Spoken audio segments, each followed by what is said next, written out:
নমস্কার বন্ধুরা, মিনুর রান্নাঘরে আপনাদের স্বাগত। চলে এলাম দারুণ একটা রেসিপি নিয়ে। খুব তাড়াতাড়ি রান্না করার জন্য আমি একটা কড়াই বসিয়ে তার মধ্যে তেল দিয়ে দিই। তাতে দিয়ে দিচ্ছি কিছুটা কালো জিরে ফোড়ন।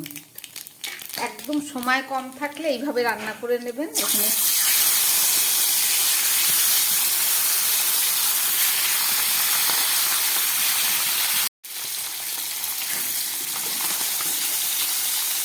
এগুলো পাবদা মাছ। পাবদা মাছটা ভালো করে ধুয়ে নুন হলুদ মাখিয়ে ভাজা বসিয়ে দিলাম।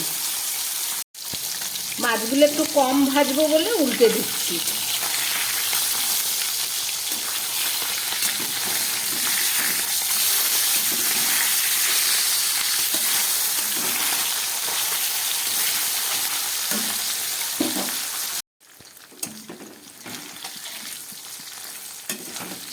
মাছটা ভাজা হয়ে গেছে, এর থেকে আর বেশি ভাজবো না।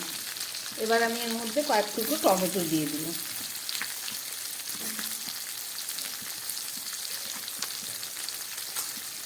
দুটো কাঁচা লঙ্কা দিয়ে দিচ্ছি।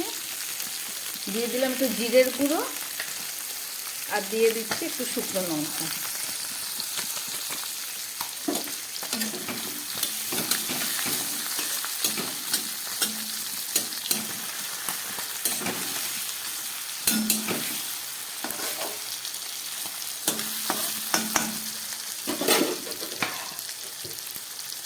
দিয়ে দিচ্ছি একটু টমেটো,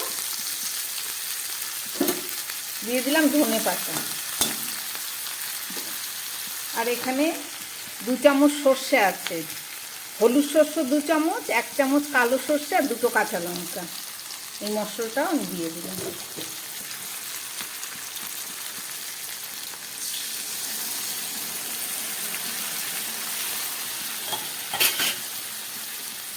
দিয়ে দিচ্ছি একটু কাঁচা সর্ষের তেল।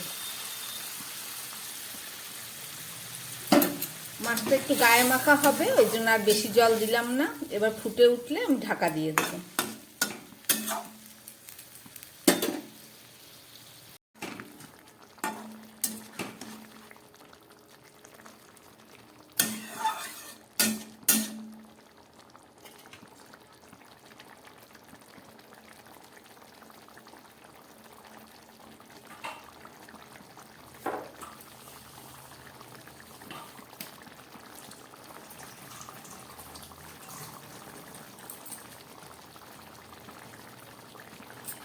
একদম ফুটে উঠেছে, আমি একটা ঢাকা দিয়ে দিলাম।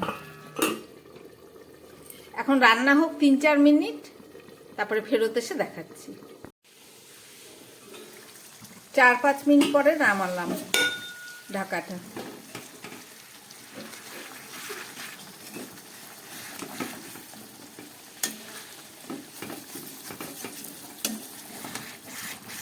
মাঝে একদম নাড়াচাড়া দিইনি।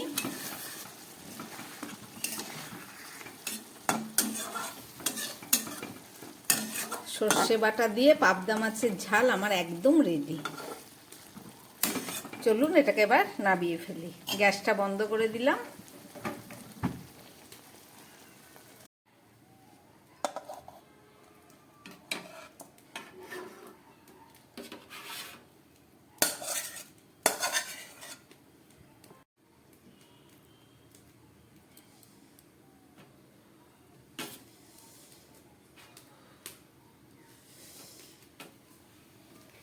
রান্নাটা আমার একদম রেডি হয়ে গেল। ঝাল ঝাল টক টক সর্ষে বাটা দিয়ে পাবদা মাছের ঝাল কিভাবে বানালাম দেখলেন। আশা করি আপনাদের ভালো লেগেছে। যদি ভালো লাগে তাহলে আমার চ্যানেলটাকে লাইক করবেন, সাবস্ক্রাইব করবেন। নমস্কার, সবাই সুস্থ থাকবেন, ভালো থাকবেন।